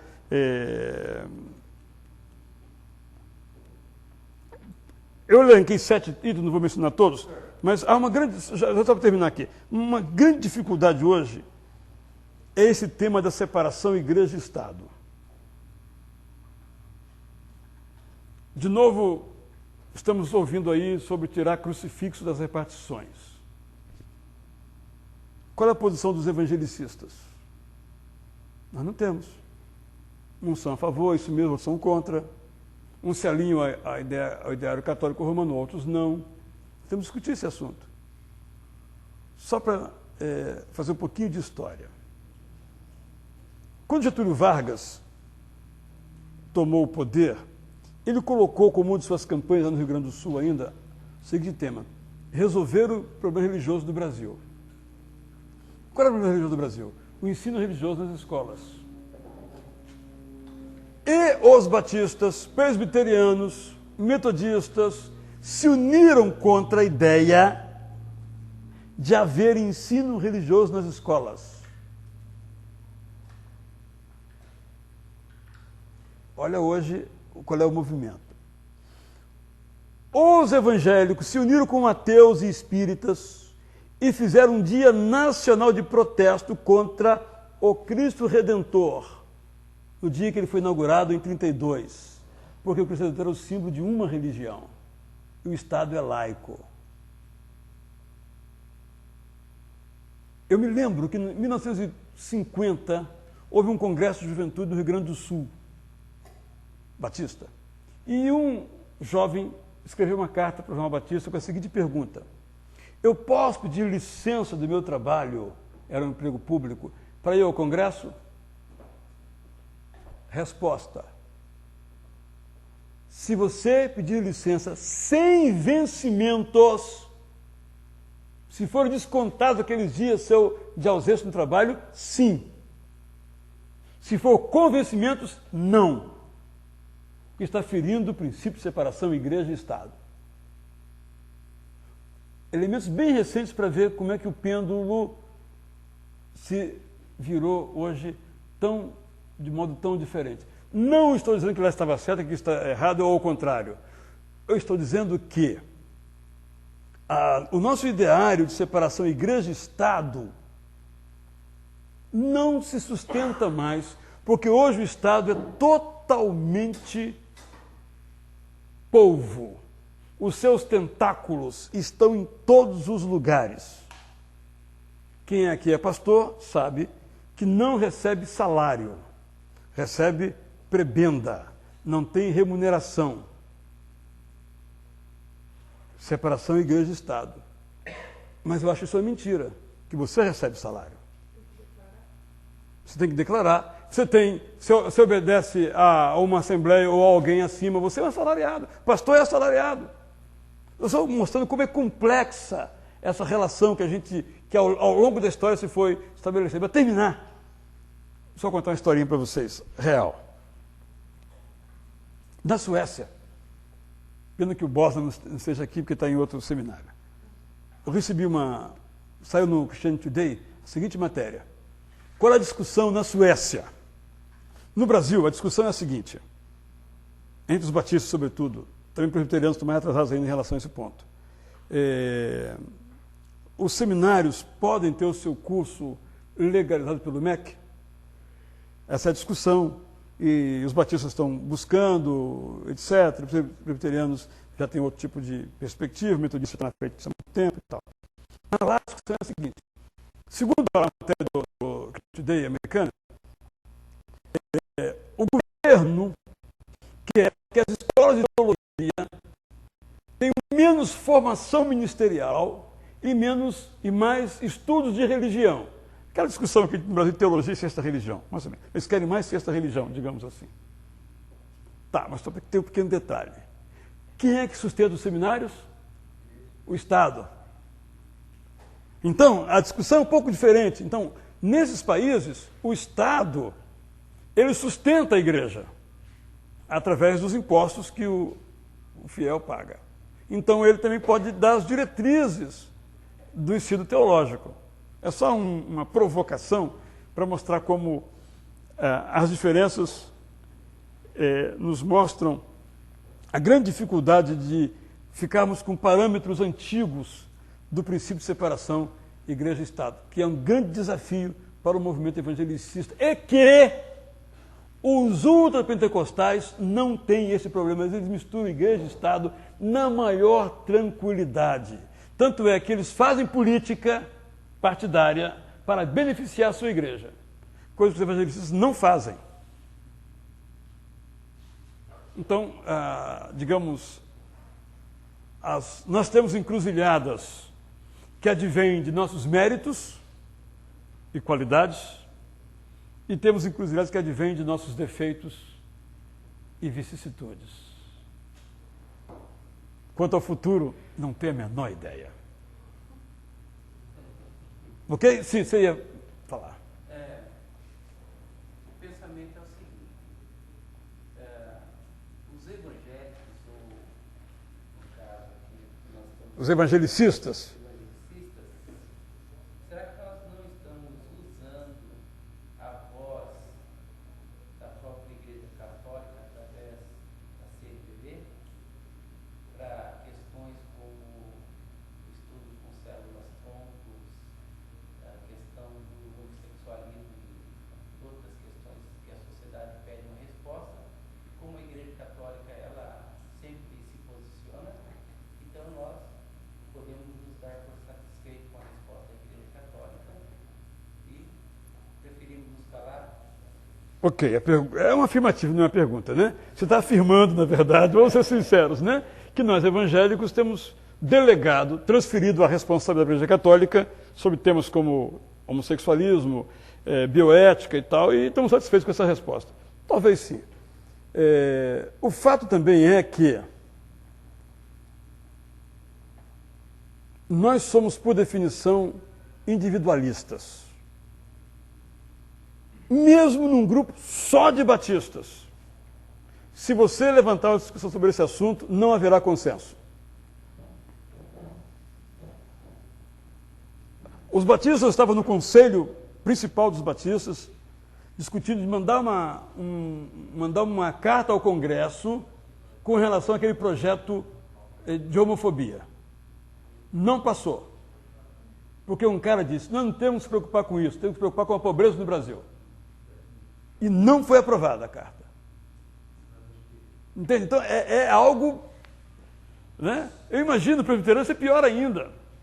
O presbiteriano reuniu, tem ata, aquela formalidade toda, deve ser pior ainda. A gente mandou a carta. Mandaram a carta, né? Então, ótimo, parabéns para vocês. Nós também mandamos também a carta. Nós também mandamos, E ninguém leu, é claro, né? Porque, gente, uma carta de presbiteriano, uma carta de batista, ninguém vai ler isso. Tem que ser uma carta de todos os evangélicos. Mas não de o batista, o presbiteriano, o metodista. Ninguém vai ler. O católico vai ler, por razões óbvias. Mais alguém quer fazer algum comentário? Sim. O senhor me permite retroceder? Claro. Quando o senhor está falando das igrejas, ao mencionar a Assembleia, o senhor disse que o crescimento da Assembleia se deve ao arminianismo Isso. e aquela frase que o senhor usou em inglês lá, né? Ao self-made church. Eu inventei agora, nunca ouvi também, não. O senhor me permite discordar com o senhor? Totalmente. No sentido que, como nós somos da Assembleia, é verdade que há várias Assembleias de Deus, há vários ministérios, e há igrejas que nem são Assembleia de Deus, não com nome. Nosso pastor. Vamos botar o microfone aqui, porque eu não vou conseguir. Não, claro, porque tem que. Repete o que você está falando, então. Tá bom, o senhor, me permitindo retroceder, o senhor disse que o crescimento da Assembleia de Deus se deve ao arminianismo e à expressão do crescimento autóctono e tudo isso. Né? Então, Iniciativa individual, né? exato, isso o senhor me permite discordar só em um ponto, porque é verdade que há igrejas que levam o rótulo à Assembleia de Deus, mas não tem nada a ver com a convenção em si. Por exemplo, um dos nossos pastores perguntou a um que colocou a Assembleia de Deus, mas rapaz, você nem é da Assembleia de Deus? E colocou o nome, ele falou, pastor, mas esse nome dá dinheiro. Olha a resposta, né? Voltando a tudo isso. Mas nós, da Assembleia de Deus, nós cremos que o crescimento, nós estamos dizendo que somos os únicos, muito menos, por isso estamos aqui para aprender com os companheiros, né? E queremos parabenizar esse evento. Mas o crescimento da igreja, nós cremos que é devido à ênfase à santidade. E a santidade, não no externo, senão no interno, buscar ao Senhor, servir ao Senhor, apartar-se do mal, apartar-se do pecado. A oração, peça-chave para nós. Discipulado, que para nós é muito importante. E a leitura da palavra, como não? A Bíblia como o eixo das nossas vidas, né? Haja visto que, o senhor só, desculpa discordar disso, porque o senhor falou que o senhor recebeu uma assembleiana e perguntou para ela, você sabe que nós não somos arminianos, o que é isso de arminianismo? Então, não é essa a ênfase que nós entendemos. Sim, que nós somos arminianos, cremos que a salvação se perde, né? Cremos nisso, mas não temos medo do inferno, vamos para o céu, simplesmente isso, né? Mas é só esse ponto que, infelizmente, sim, há muita igreja, Assembleia de Deus. Eu vi, eu sou no interior de São Paulo, eu estava ontem indo para a casa da minha irmã, eu vi numa igreja, 4 igrejas batistas. Eu falei, mas meu Deus, será que é tudo a mesma convenção? Aí eu me tirei por mim, falei, não, isso acontece conosco. Deve acontecer com os demais, não é possível, né? Mas eu tenho uma pergunta também. Tá bem. Essas igrejas que não são evangelicistas, por exemplo, o senhor mencionou já de entrada universal. Hoje foi falado do chamado ecumenismo, que a gente, é verdade, o expositor foi muito sábio, e a gente só pensa na igreja católica. Como o senhor disse, não convidou universal, porque a gente já dá por sentado que não é igreja. E os que estão lá vão para o céu? Não vão? Então, com relação à ênfase à santidade, ao discipulado, etc., eu acho que isso não distingue a Assembleia de Deus. Os batistas também são assim, os presbiterianos também são assim. A ênfase, eu penso que, idealmente, são as mesmas. E é a primeira vez que eu ouço um assembleano falar em discipulado. A primeira vez que eu ouço. Não é? A ideia de fora que há pouco discipulado. Isso. Por isso que a gente vai aprendendo. Há muitos anos eu dei uma tarefa aos meus alunos, quando eu era professor do Seminário do Sul, que era o seguinte: vá visitar uma igreja que não seja a sua. Se você é batista, vai na Assembleia de Deus e tal, vai na Luterana e tal. E voltaram. Pô, Israel, são todos iguais a gente, até nos defeitos. É isso mesmo, todos iguais. Na impontualidade, na pontualidade, na fofoca, tudo igual. Nas virtudes e nos defeitos. Então, agora, quando eu comecei falando da IURD, eu disse que eu tinha um grande respeito, porque eu conheço histórias de transformação de vida. Certo? Então, não nego que haja. Eu tenho uma experiência de uma família, toda da minha igreja, menos uma das filhas que é da Universal, ela vai à nossa igreja de vez em quando, mas ela é obreira lá na Universal. Eu acho que ela é tão crente ou até mais, a gente pode comparar, dos que estão na minha igreja, né? Não tem nenhuma dúvida a esse respeito. No entanto, também creio que Deus é mais gracioso do que eu. Ainda bem, né? Que ele não tem ele não tem o mesmo julgamento que eu tenho em relação ao Universal. Mas talvez ele tenha um julgamento mais duro do que eu tenho com relação aos líderes dela. Né? Então eu tenho grande respeito por aquelas pessoas que, de fato, como essa irmã que eu mencionei, estão na busca da santidade e da integridade, de fazer a missão. Lá também há isso. Mas, infelizmente,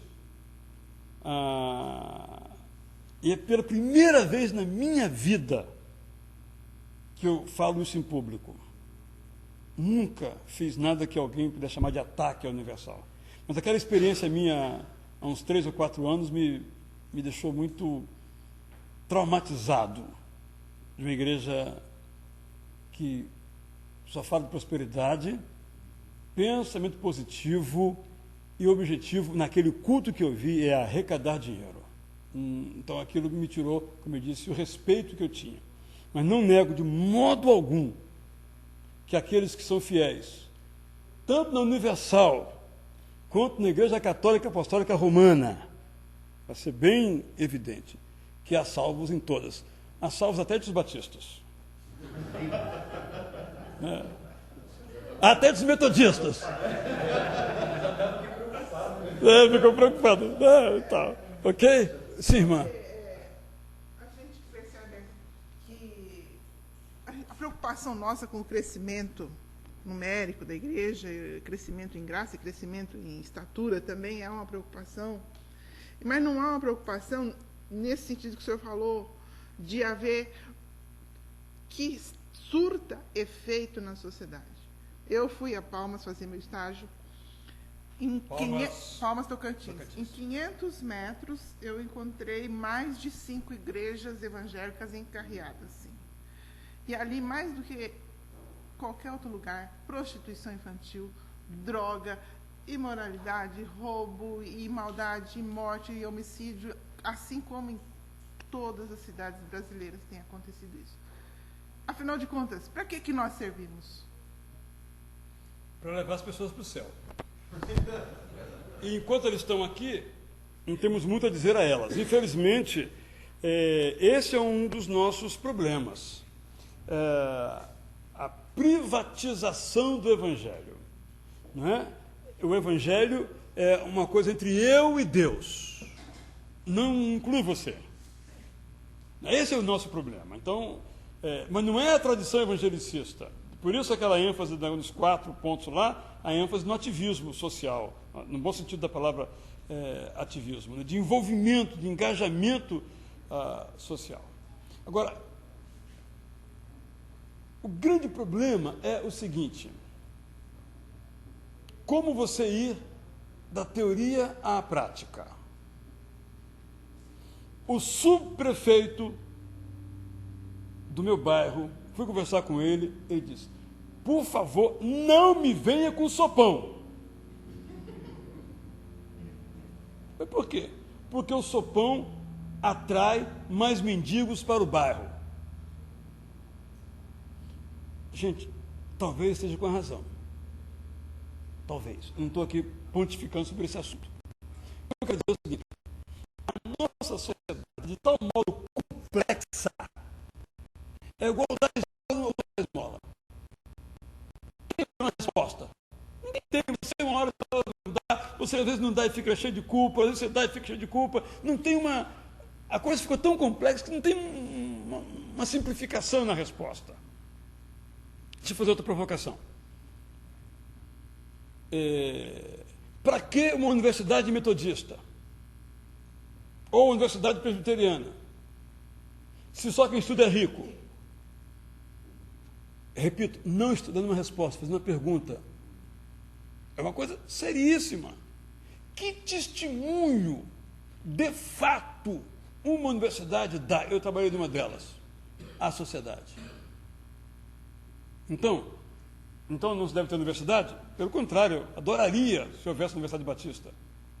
Trabalhei por isso há algum tempo. Não cheguei lá. Mas nós temos que nos pensar nisso. Eu mesmo morava, digamos, ali, passava para o Colégio Batista, onde você está, e estudar no outro bairro, porque eu não tinha dinheiro para pagar o Colégio Batista na minha porta. Eu sei metodista, morava aqui, passava pela frente do Colégio Metodista e ia estudar na Escola do Estado. Porque você não tinha dinheiro para pagar. Não é? Então, agora, na Gênese, como é que surgiram as escolas chamadas anexas, ou paroquiais? Para os membros da igreja estudarem mais barato, ou de graça, e o bairro também, e serem influenciados com o Evangelho. Esse é o ideário. Mas só que esse mundo não existe mais. Não estou criticando o colégio, não existe mais esse mundo assim tão simples. No caso dos batistas, por exemplo, os batistas são anárquicos, como princípio de governo, porque cada indivíduo é autônomo, cada igreja local é autônoma, faz o que quiser, cada convenção estadual é autônoma em relação à nacional. Ora, num mundo como o nosso, que as decisões têm que ser rápidas, não funciona. E vou ilustrar com um ponto aqui agora, que é a seguinte. Em 2000, houve um espetáculo extraordinário na praia de Copacabana, o Réveillon de 2000, todo mundo aqui ficou sabendo certamente do Rio de Janeiro.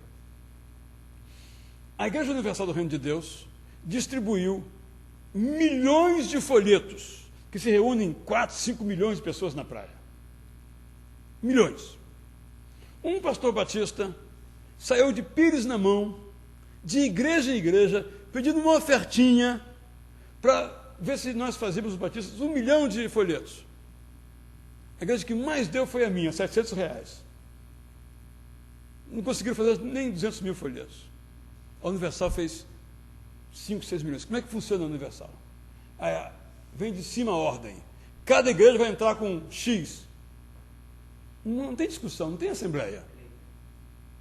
Toma aqui. Por que a Folha Universal tira 1 milhão e tantos exemplares? Porque cada igreja recebe um pacote e tem que devolver o dinheiro. Se ela vai dar o pacote, ela vai vender, problema dela. Ela tem que cumprir aquela meta. Não estou aqui dizendo que os batistas estão errados com o seu princípio e a Universal certa com o seu princípio. Estou dizendo isso, estou dizendo que o mundo se tornou muito complexo, que demanda respostas rápidas. Os presbiterianos ainda não estão discutindo se mulher pode ou não pode ser pastora. Nem sequer estão discutindo.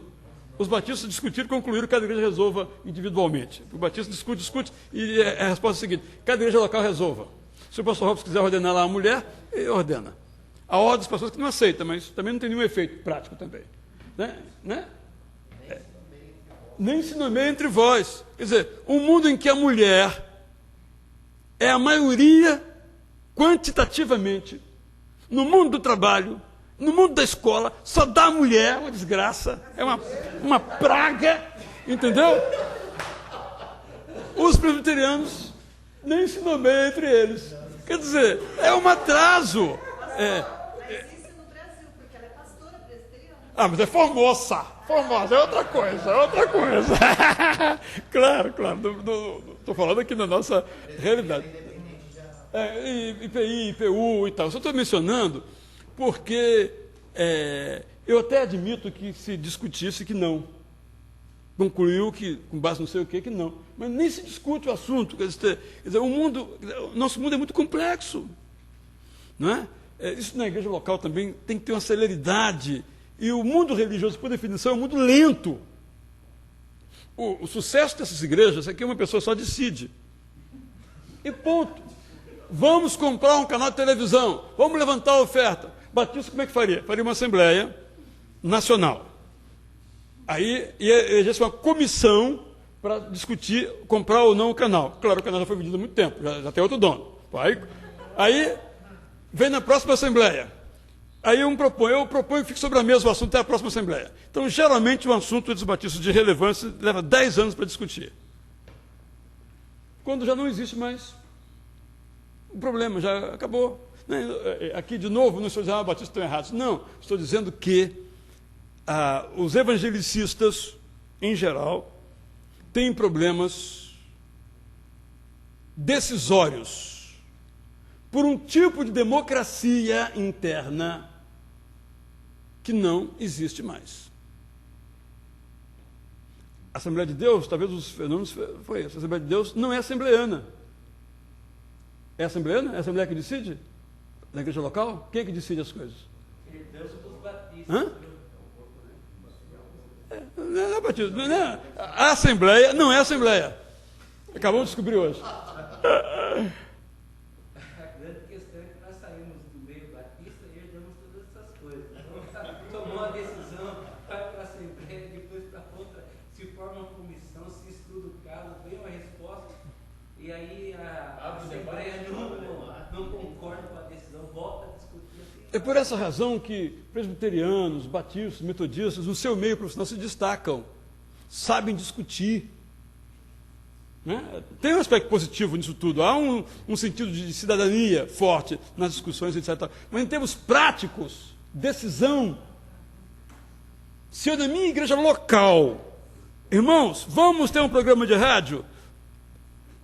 É muito bom, mas qual a rádio? Não, mas nessa rádio não vai ter. Eu fui lá e fiz, ponto.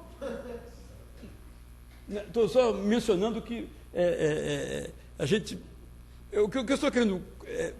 a ideia que eu quero passar é o seguinte: o mundo é muito complexo e nós não temos agilidade de responder. Acho que esse é um dos nossos grandes problemas. Né? Entre os batistas tem a seguinte coisa: se um canal de televisão, de rádio lhe entrevistar como pastor, você tem que dizer o seguinte: eu falo em meu nome pessoal. Eu não falo nem em nome de minha igreja local, que eu não posso falar, eu não fui da Assembleia para me delegar essa tarefa. Está correto isso? Eticamente está correto? Sim. Mas não é prático.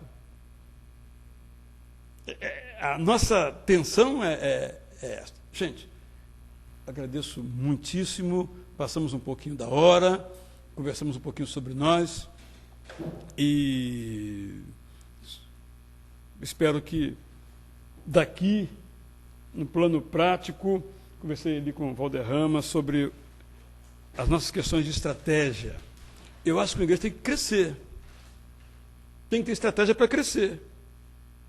Desde que essa estratégia seja eticamente, biblicamente validada.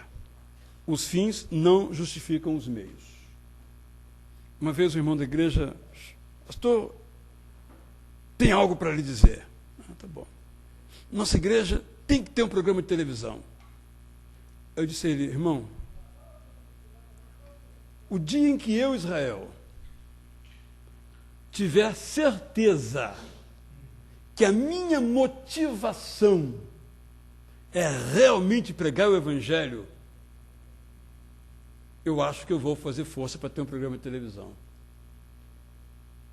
Ou será que a minha motivação é mostrar que eu sou melhor do que os outros? Qual é a minha motivação? E outra coisa: quem tem televisão não pastoreia. Televisão é uma máquina de fazer doido. Um programa de 10 minutos você gasta 5 horas para fazer. O seu tempo vai naquilo ali. Isso tem que ficar claro também. É uma opção? É uma opção, mas tem que saber. Né? Além do aspecto do dinheiro, do tempo, etc. Então, só isso que eu quero dizer. Eu termino assim. Nós precisamos de um compromisso ético do qual nós não abramos mão. Eu vou ilustrar com a história pessoal final.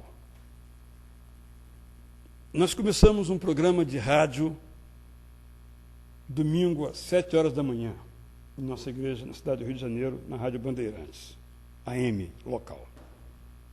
E nós gravávamos o programa às quintas-feiras. E o script terminava com uma oração pelas pessoas. Eu gravei o primeiro programa e disse: eu não posso fazer isso. Eu não posso gravar uma oração. As pessoas no domingo não podem ouvir uma oração que eu fiz na quinta-feira. Eu não posso fazer isso. Eu passei a fazer ao vivo. Tenho que acordar às 5h30 da manhã todo domingo. O que eu quero dizer com essa história é o seguinte: nós temos que ser éticos, biblicamente éticos, nas grandes e nas pequenas coisas. Os fins, por mais que o mundo diga o contrário, por mais que um mundo religioso diga o contrário, não justificam os meios. Tenho dito.